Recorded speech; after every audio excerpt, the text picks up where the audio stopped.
Dear friends, in this lecture, in our course on social welfare and social legislation, we are going to look at the ownership of property and gender equality. Ownership of property has critical implications not only for a woman's economic betterment, but also for her social and political empowerment.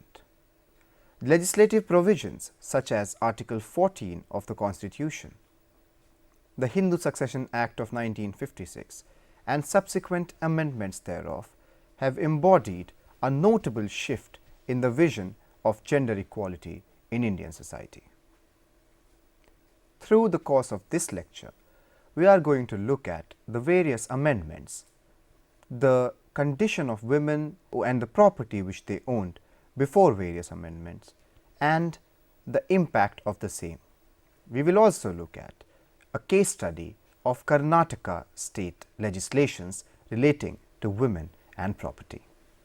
At the time when the Rao Committee submitted its revised version of the Hindu Code Bill in the central legislature, an intense debate ensued in the Legislative Assembly as well as the provincial parliament, owing to a strong male opposition to this bill.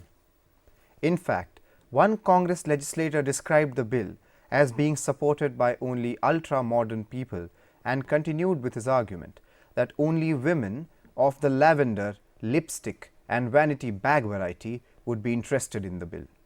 This contention was exaggerated by the fear that the introduction of women's share in inheritance would cause a disruption of the Hindu joint family system, as an allotment of shares to daughters would spell great trouble.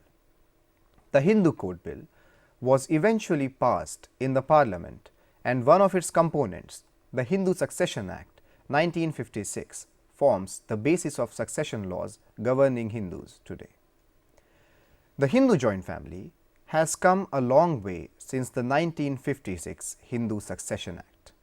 The southern states amended the Act, and in 1976 the state of Kerala completely abolished the joint family system, thus ending the advantage that sons had over daughters and other female heirs in the coparcenary property of the traditionally patrilineal families. During the 1990s, the three southern states of Andhra Pradesh, Tamil Nadu and Karnataka as well as Maharashtra included the daughters as coparceners. Finally, in 2005, due to an amendment to the Hindu Succession Act, Section 4(2) was deleted, effecting the removal of gender inequalities in inheritance of agricultural land and ensuring that the Hindu women's land rights became equal to that of men across states in India. In the course of this lecture, we shall examine the evolution of the right of succession of the daughter. In the former part of the lecture, we will discuss the developments in the Hindu law in respect of the position of the daughter.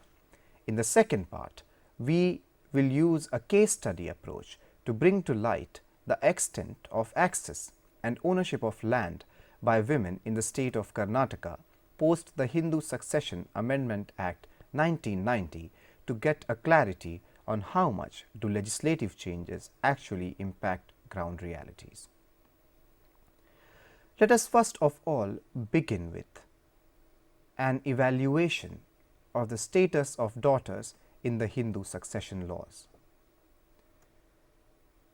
My bangles are broken. My days of shame are gone.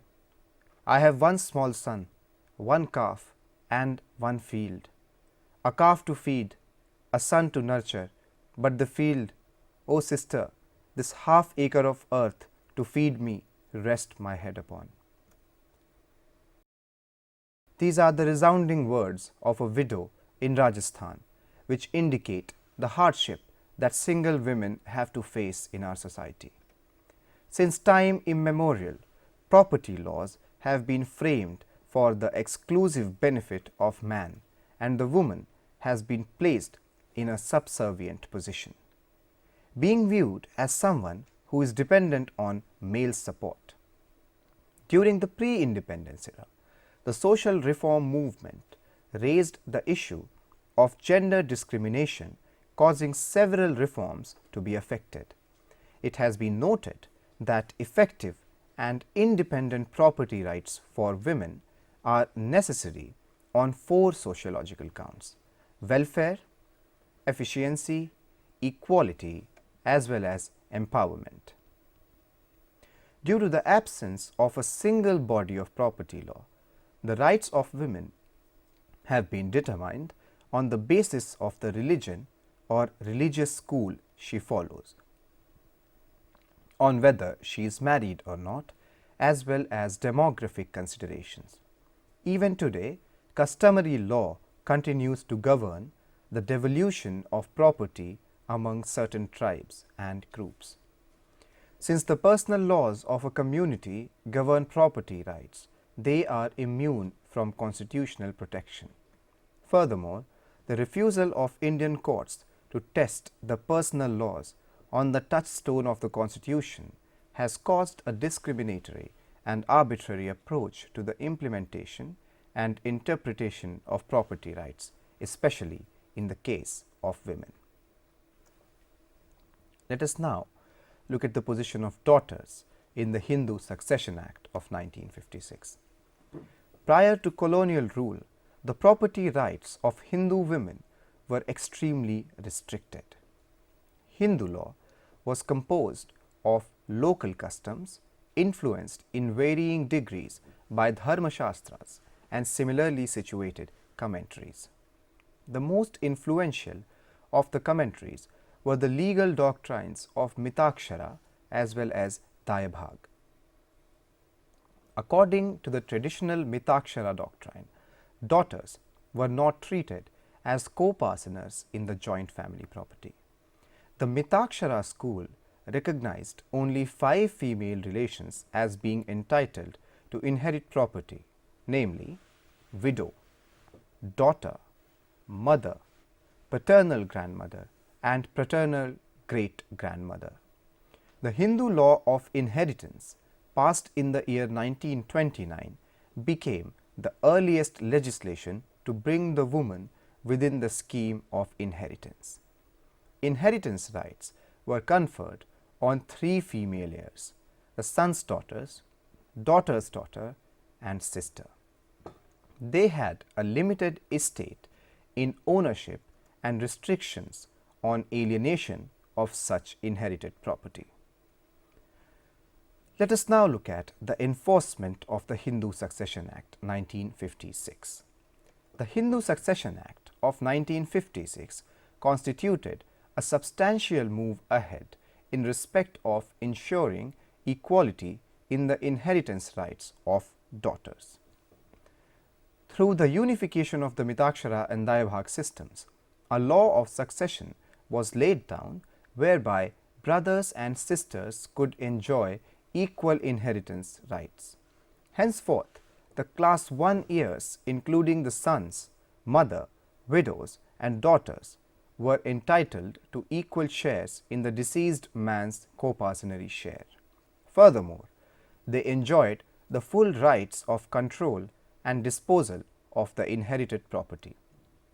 In accordance with Section 6 of the Hindu Succession Act 1956, when a person dies leaving a female heir or a male claiming through the female heir as specified under Class 1, his property would devolve through testamentary or intestate succession.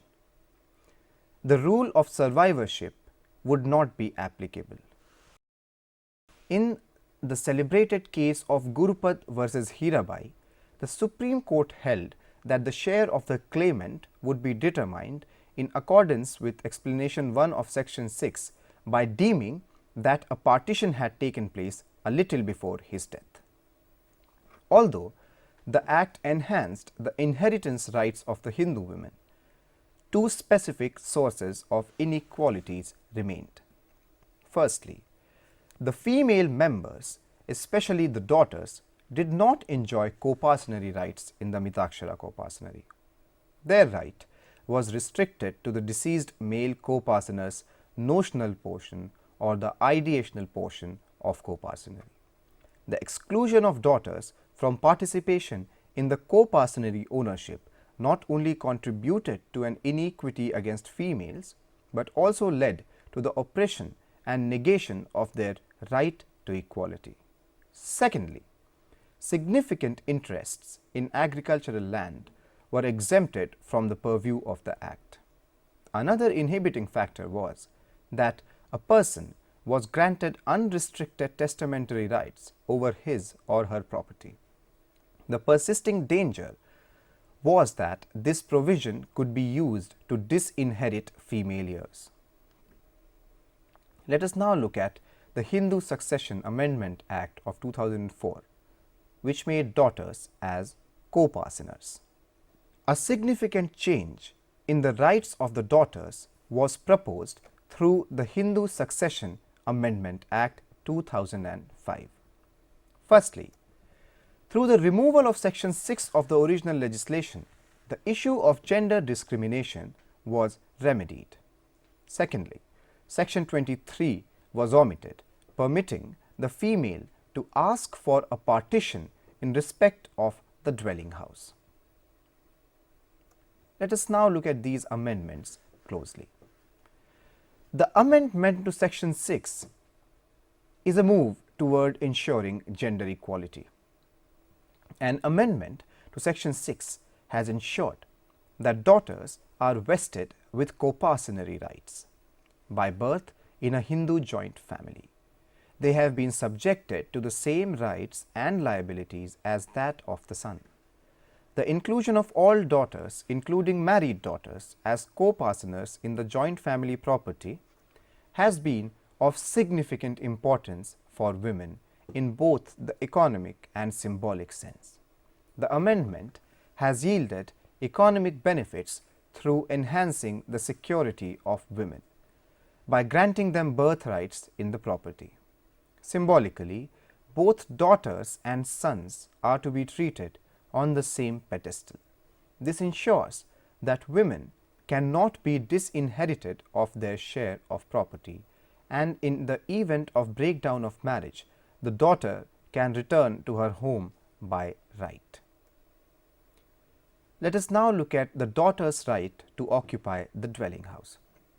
Section 23 of the Hindu Succession Act 1956 disentitled the female heir from asking for a partition in respect of a dwelling house, which was wholly occupied by the joint family until the male members took a decision to divide their respective shares. This section has been deleted in order to ensure the removal of disability on female heirs. This has further enabled a woman to acquire greater bargaining power for herself and her children in both the parents' and marital homes. The view endorsed by the Law Commission report must be seen to understand the reasons behind it. The report stated that the provision in Section 23 denied a married daughter the right of residence in the parental home unless she was widowed, deserted, or separated from her husband. Denying a daughter the right to demand her share in the house if occupied by male family members was treated as discriminatory grounds, as the same right was not denied to a son. This section clearly reinforced primacy of rights of the family as against that of the individual. Varied opinions have been expressed in respect of the omission of Section 23 of the Hindu Succession Act. A recent Supreme Court judgment endorsed the idea of the section, which was to prevent the fragmentation and disintegration of the dwelling house at the instance of the female heirs to the detriment of the male heirs in occupation of the house.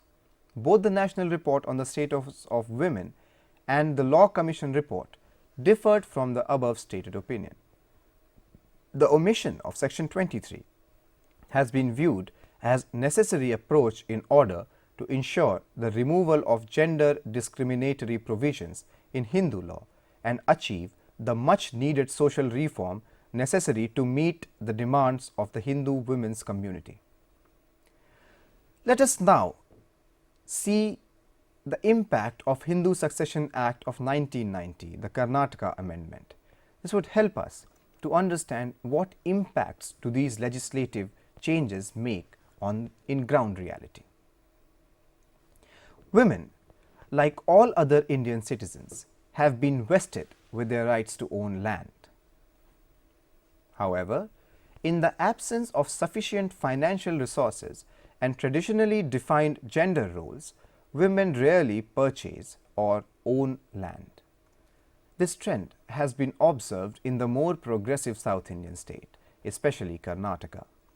Research studies have also indicated that women living in households which own land often have access to land but rarely have a legal ownership over such property. During 1994, the state of Karnataka introduced an amendment to the Hindu Succession Act 1956, which sought to achieve the dual purpose of eradicating the evils of dowry for daughters and ensuring social justice for women. The exclusion of daughters from participation in the co-parsonary ownership merely by reason of their sex was declared to be unjust. The state amendment also sought to address the long-felt social need of improving the economic condition and social status of daughters by giving them a right by birth equal to that of the sons. In course of this section, we will examine the specific provisions in the Karnataka Amendment which relate to provisions for daughters. These legal provisions have been compared with the actual benefit accrued to daughters in terms of their share in land in the state. We would be doing this analysis on the basis of certain case studies which relate to ownership of land by women in the state. Let us first of all look at the special provisions for daughters in the Hindu Succession Act, Karnataka of 1990. Through an amendment to the Hindu Succession Act 1956 in Karnataka, daughters, like the sons, were made co-parsoners. They were entitled to receive a share of the joint family property at birth. Furthermore, the Act also provided for an equal treatment of the daughters with the sons in respect of the joint family property. The Karnataka Amendment affected the insertion of Section 6A, 6B and 6C along with Section 6 of the Hindu Succession Act of 1956. In accordance with the provisions, Hindu daughters who got married after 1994 were pronounced as automatic owners of their father's co-parsonary property, in addition to being able to claim the right to inherit a portion of the separate property of their parents. The Act also specifies that certain sections would become applicable only if the daughter is married after 1994. In case the daughters are married before 1994, they would not be co-sharers in the joint property of the family. Two categories of daughters were excluded from sharing co-parsonary rights. Firstly, those women who marry into the joint family. The second category is constituted of daughters who were married before 1994. This category of women are not co-owners in their family co-parsonary property. However, they still have a right to inherit a portion of the property upon the death of their father or brothers. It must be noted that the inheritance right of the female heir can be affected if the male member drafts a will and decides to disinherit the female heirs. Since the right of testamentary succession has been bestowed upon him, the co-partner is free to bequeath his property to anyone he desires. Let us now take a few examples, take a field study approach to understand the impact of this. If your parents have something and they don't give us any, it makes us feel bad. We would like security. If our parents don't have much, then we don't mind. These lines represent the sentiments of the daughters residing in Karnataka regarding the inheritance of agricultural land belonging to their parents. Although the Hindu Succession Act, as modified by the Karnataka Amendment, grants women progressive rights to inherit separate and joint family property, This law has not been widely adopted and properly implemented, especially in the case of daughters. According to a survey report conducted by the Rural Development Institute examining women's access to land and their rights, it was highlighted that despite of explicit legal provisions, the community was less sympathetic to the rights of the daughters.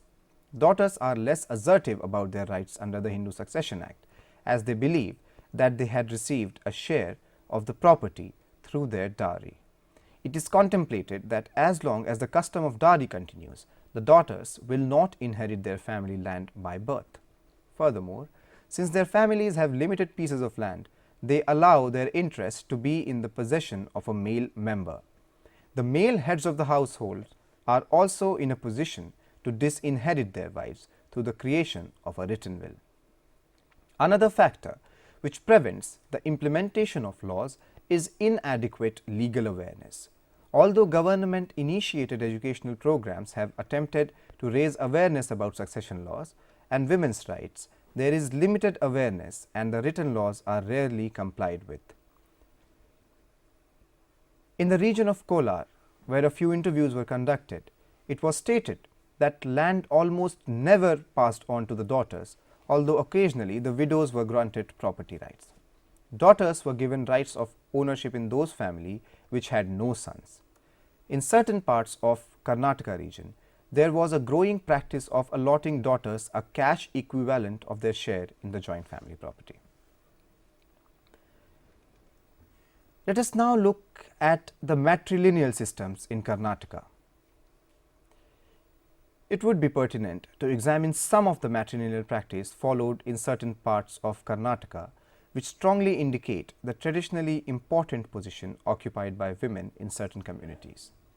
In a traditionally matrilineal caste called the Bunts, land passed through the daughter's line, although the land was held in possession of her son. This customary pattern is slowly fading, and Bunts are increasingly adopting inheritance patterns similar to Hindus. Another popular practice prevalent in several parts of Karnataka is the Devadasi system. Parents who do not have any sons dedicate their daughters to the Devadasi system. The daughters inherit the property of their parents, however, they are also obligated to look after their parents in their old age. Let us now see what we can learn from these examples. The Karnataka State Amendment was a progressive legislation, insofar as it sought to address the women and more specifically the daughters' insecure right to land. It came 15 years before the Hindu Succession Act amendment at the center. Some of the intended benefits did not reach the most needy women, especially in the rural areas. The primary reasons behind this include social pressure against women from asserting their rights, as well as the lack of awareness about laws and schemes. Having recognized this problem, it becomes important for the governments as well as society to take essential legislative and policy related measures for enhancing awareness. All central and state enactments teach us that the government should take steps to ensure that all wives and daughters are educated about their rights under the new laws and appropriate steps are taken to enable them to assert their rights. Daughters should be educated of the fact of their ownership rights. Rural men, NGOs and panchayats should be informed about women's land rights as well. The responsibility of the state extends to ensuring the establishment of well-functioning local dispute resolution bodies, which are important to enable women to take advantage of protection of succession laws. Various alternative dispute resolution methods have been found for the purpose of providing free legal aid services. However, these legal aid cells are not functional in most parts of the country. Integrating the functioning of the legal services authorities with the Gram Panchayats would ensure that women who refer disputes to Gram Panchayats would get access to free legal aid. Self-help groups have been closely involved in the monitoring and implementation of various women welfare schemes. It has been observed that women who are part of these groups understand their rights and are more willing to assert them due to the strong support network. Strengthening the proactive role played by civil society organizations in their positive efforts to educate women has been viewed as a positive force of change in the status of women.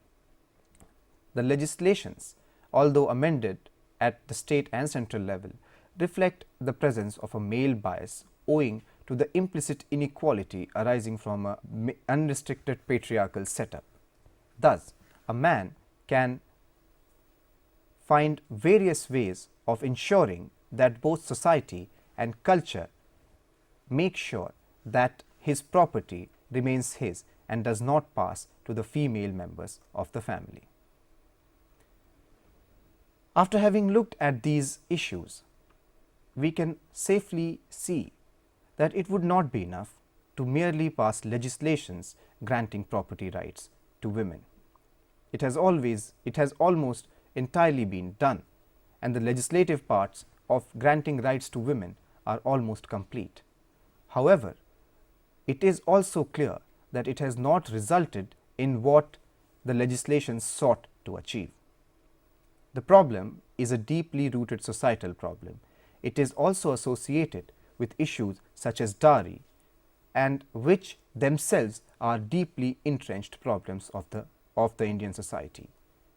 A holistic approach to look at women as partners in progress and not subordinated members of the society is the only approach which can ward away these evils of Indian society.